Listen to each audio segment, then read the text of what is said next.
Pintor, anatomista, arquitecto, botánico, escultor, ingeniero, inventor. Leonardo da Vinci fue sin duda uno de los artistas más famosos del Renacimiento italiano y trabajó con las familias más poderosas de toda Italia en aquella época, los Medici, los Borgia y los Sforza. En el canal ya he hecho vídeos hablando de estas dinastías y ahora toca centrarnos en el bueno de Leonardo. ¿Era un genio como dicen o más bien era un vendehumos? Vamos a averiguarlo. Venga, adelante. Leonardo da Vinci nació en 1452 en la pequeña localidad italiana de Vinci, muy cerquita de Florencia. Parece que su padre, Piero Frausino, era un importante notario de la República Florentina, es decir, un tío con pasta, mientras que su madre, Caterina, fue una campesina, por lo que da Vinci fue un hijo ilegítimo. El padre se casó muchas veces y tuvo muchísimos hijos. Parece que fue su abuela paterna, Lucía, quien era ceramista, la que introdujo al pequeño Leonardo en el mundo del arte. Al vivir en el campo, al chaval le encantaba pasar el tiempo dibujando la naturaleza, y un amigo de su padre, el prestigioso artista Andrea del Verrocchio,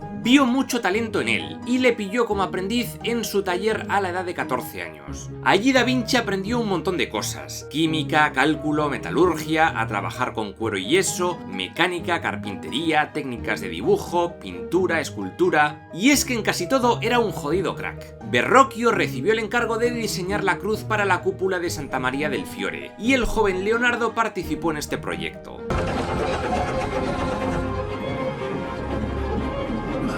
Vamos.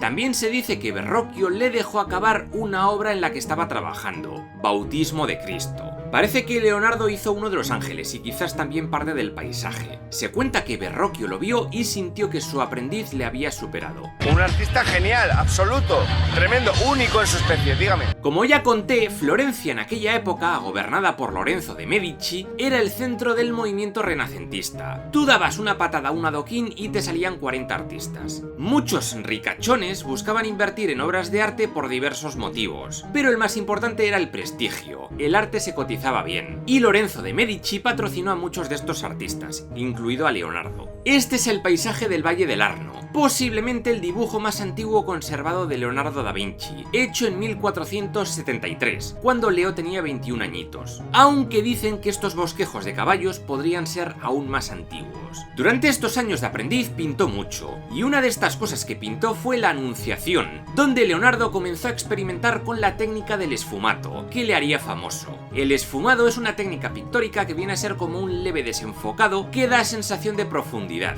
Otros cuadros que se le atribuyen fueron el retrato de Ginebra de Benci, la hija del banquero florentino Américo de Benci y la Virgen del Clavel de 1476. Por cierto, ese mismo año él y otros 3 hombres fueron a juicio acusados de sodomía, la cual era ilegal en Florencia. De todas formas, todos fueron absueltos. Algunos dicen por esto que Leo podría haber sido homosexual. El caso es que en 1478 Leonardo ya superaba a su maestro en todo, así que comenzó una nueva vida como maestro independiente. En aquel tiempo los monjes del monasterio de San Donato de Scopeto, en Florencia, le encargaron la adoración de los magos, obra que Leonardo empezó pero nunca terminó porque decidió irse a Milán, y dejó a los pobres monjes ahí tiraos. ¿Dónde vas? Ya os adelanto que uno de los grandes defectos de Da Vinci es que dejaba casi todos sus trabajos sin acabar. Se aburría o se ofuscaba porque algo no salía como él quería y lo abandonaba. Otro ejemplo de obra inacabada es San Jerónimo. Desde 1482 y durante los siguientes 17 años, hasta 1499, Leonardo pasó a trabajar en la ciudad de Milán, la capital del Ducado de Milán, gobernado por Ludovico Sforza el Moro. Bueno, técnicamente el duque era el pequeño Gian Galeazzo II Sforza, pero su tío Ludovico, aunque solo era regente, se había hecho con las riendas del poder. Él vio potencial en Da Vinci y le atrajo a su corte. En Milán, Leo se dedicó mayormente a crear decorados para obras de teatro y espectáculos como bodas y cosas así, tanto para Ludovico como para su esposa Beatriz de Este, que era una tía muy metida en el mundo del artisteo renacentista. También Leonardo pintó obras como la Virgen de las Rocas, así como diversos retratos de la corte milanesa, amantes de Ludovico Sforza sobre todo, como la Dama del Armiño, de nombre Cecilia Galerani, o la Bella Ferronier, quien podría ser Lucrecia Crivelli, aunque hay que decir que el tema de su autoría no es 100% seguro.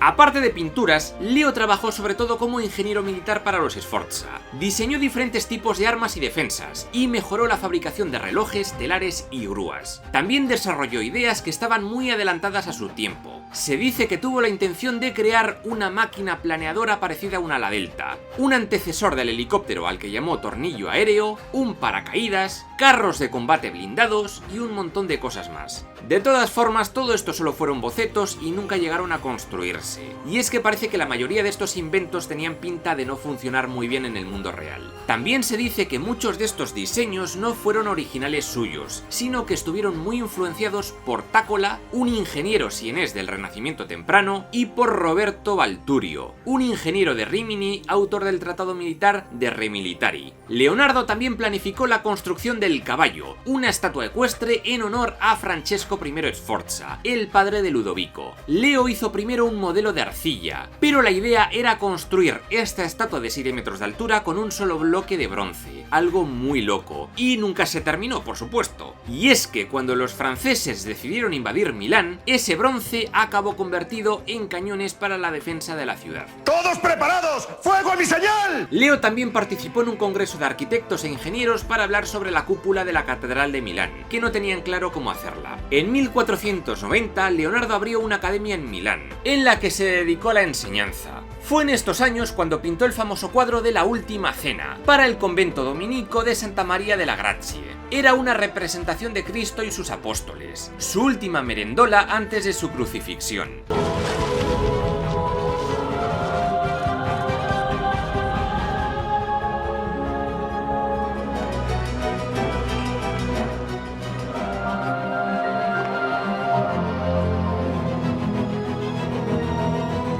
Pero, ¿qué pasó? Que en vez de pintar este fresco de forma tradicional, Da Vinci decidió experimentar y pintarlo de otra forma, lo que provocó que la obra comenzara a escamarse y a deteriorarse con el tiempo. Ha sido un gran desastre. De esta época destaca uno de sus dibujos, El hombre de Vitruvio, que era un estudio de las proporciones del cuerpo humano. Al parecer Da Vinci quería lograr encajar la figura humana dentro de un cuadrado y un círculo a la vez, que representaban el mundo material y la inmensidad del cosmos respectivamente. Esto era algo que obsesionaba a muchos artistas antes que él. De hecho, el amigo de Leonardo, Giacomo Andrea, ya dibujó algo parecido años antes. Aparte de todo esto, Leonardo escribió multitud de diarios y cuadernos de notas donde registraba ideas, pensamientos y bocetos. Muchos de sus escritos están redactados usando la escritura especular, es decir, en espejo. Dicen que como una forma de codificación, pero todo apunta a que lo hacía porque era zurdo y le era mucho más cómodo escribir de derecha a izquierda. Uno de los alumnos favoritos de Leo fue Gian Giacomo Caprotti da Oreno, apodado Il Salaino o el Diablillo, también conocido como Salai.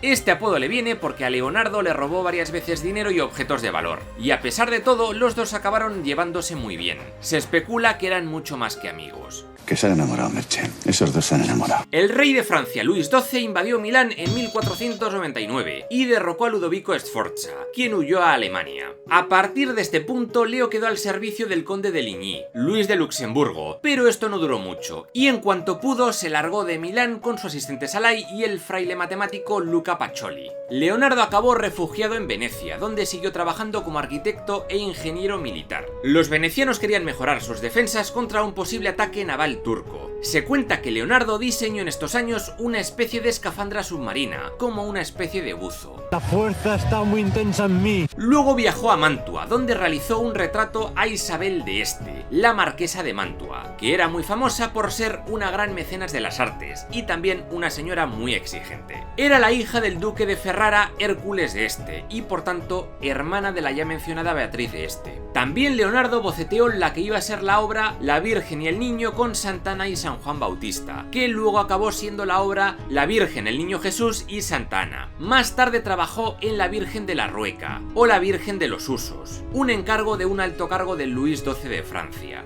También Leo podría haber sido el autor de Salvator Mundi, el cuadro vendido más caro de la historia, 450 millones de nada, y que ahora es propiedad de un príncipe saudí. Ahí hay dinero. Fue en 1502 cuando Leonardo comenzó a trabajar con César Borgia, el hijo del Papa Alejandro VI, o Rodrigo Borgia. Como ya conté, la familia Borgia estaba empeñada en dominar los estados pontificios, pero la cosa acabó bastante mal para ellos. Podéis ver toda la historia de los Borgia en estos vídeos. Y os recuerdo que en el comentario fijado siempre os dejo todas las listas de reproducción del canal con toda la historia del mundo contada por orden cronológico. Ah, y si queréis conocer los errores históricos del Código Da Vinci, arriba os dejo un enlace al vídeo.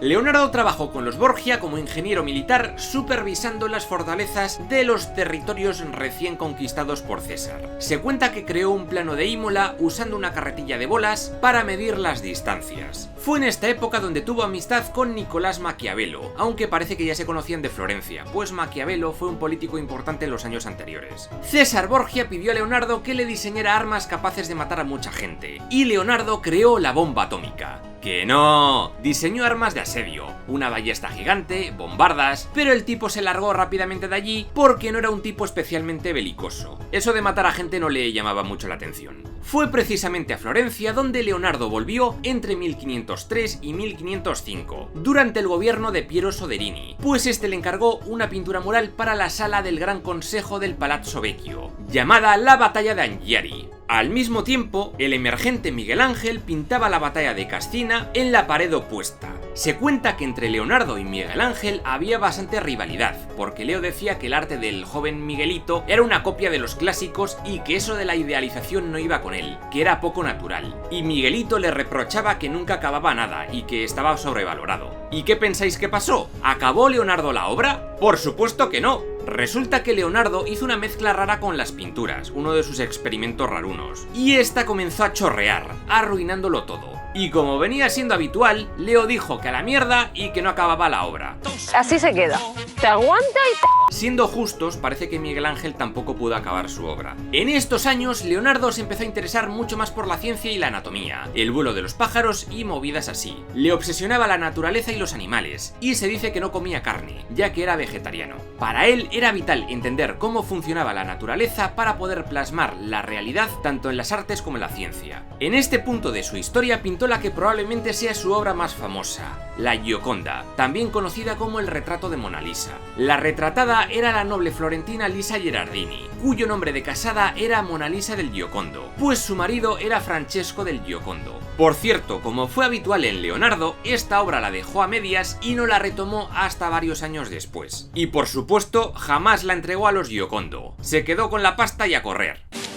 Gentilla. En 1506, Leonardo retornó a Milán, llamado por el gobernador francés de la ciudad, Carlos II de Amboise, que quería que le hiciera una villa con jardines, pero Leonardo nunca acabó el proyecto. En esta época, Leonardo estudió sobre todo anatomía y diseccionó muchos cadáveres para entender el funcionamiento del cuerpo humano. Finalmente, en 1513 acabó en Roma, bajo el mando del Papa León X, el Papa Medici. Allí los artistas que más lo petaban eran los jóvenes Rafael y Miguel Ángel, y Da Vinci estuvo bastante marginado. Le daban trabajos de poca monta y también proyectos hidráulicos de diferentes tipos. En esta época se desanimó mucho y parece que declaró algo como que los Medici le habían creado y los Medici le habían destruido. El tipo estaba en plan emo total. Esto es una mierda, Neri. Maximiliano Sforza había recuperado Milán y echado a los franceses en 1512, pero en 1515 el nuevo rey francés Francisco I recuperó Milán y el Sforza acabó en prisión. Este Francisco I de Francia mantuvo buenas relaciones con el Papa León X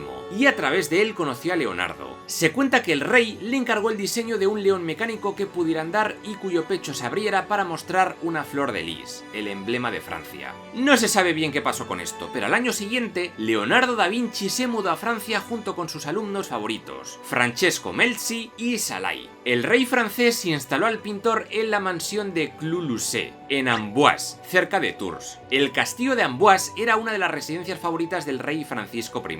La corte francesa estaba encantada con Leonardo y con sus pinturas, y este se sintió muy valorado, mucho más que en Italia, a la cual por cierto jamás volvió. Allí, por ejemplo, participó en el diseño del castillo de Chambord, una obra maestra del Renacimiento francés. También le encargaron planear un canal que atravesara Francia y conectase el Atlántico con el Mediterráneo. Su última obra pictórica parece que fue San Juan Bautista, y y nadie sabe por qué la figura sonríe y qué está señalando. Más misterioso que esto, pocas cosas. Tras 4 años de servicio en Francia, el 2 de mayo de 1519, Leonardo da Vinci, enfermo desde hacía meses, terminó muriendo. Tenía 67 años. Su tumba puede verse en la capilla de la iglesia de Saint-Hubert, en Amboise. Leonardo nunca se casó ni tuvo hijos, y todas sus posesiones, libros y pinceles en su mayoría, se las dio a su pupilo favorito, Francesco Melzi. De los 50.000 documentos que da Vinci dejó, como dibujos, manuscritos y bocetos, solo han llegado hasta la actualidad 13.000. El resto se fueron perdiendo con el tiempo. ¡Ja!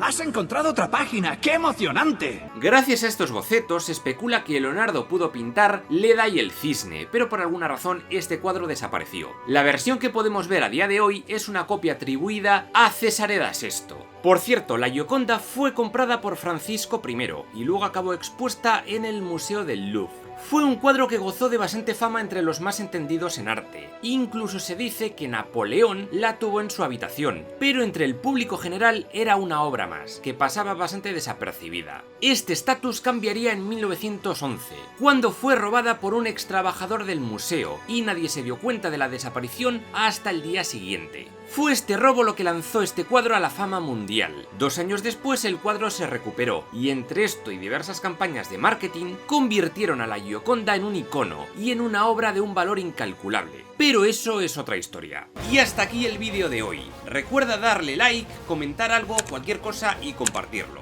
Es importante ya que YouTube recomienda más los vídeos cuanta más interacciones tengan. Cosas del algoritmo. Gracias por verlo y nos vemos en el próximo vídeo.